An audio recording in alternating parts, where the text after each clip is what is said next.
క్రిస్టియానిటీలో ఒక విచిత్రం ఉంది పాస్టర్ గారు, హేమంత్ గారు చెప్పాలా? చెప్పండి. అందరం పాస్టర్లం అంటారు, అందరూ మేము దేవుని బిడ్డలే అంటారు.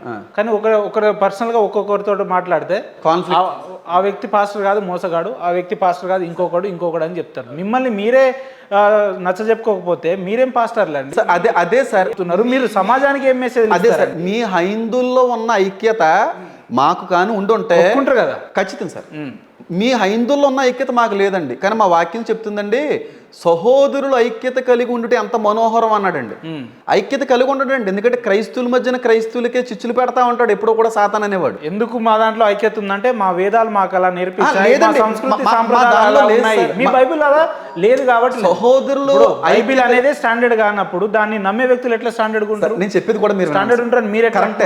మీరు ఉన్నంత యూనిటీగా క్రైస్తవ పాస్టర్లు కూడా ఒక యూనిటీలో, ఒక యూనిఫామ్లో, ఒకే మాటలో, ఒకే పద్ధతిలో, ఒకే సిద్ధాంతంలో వెళ్ళిపోతే ఇన్ని డివిజన్స్ కానీ, ఇన్ని డినామినేషన్స్ కానీ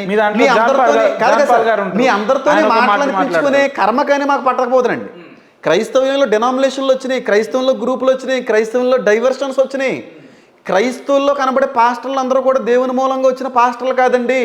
నా పేరట ఎంతో మంది అబద్ధ సేవకులు వస్తారని యేసయ్య చెప్పాడు. నా పేరట ఎంతో మంది అబద్ధ ప్రవక్తలు వస్తారని చెప్పాడు. మీరు జాగ్రత్తగా ఉండమని చెప్పాడు.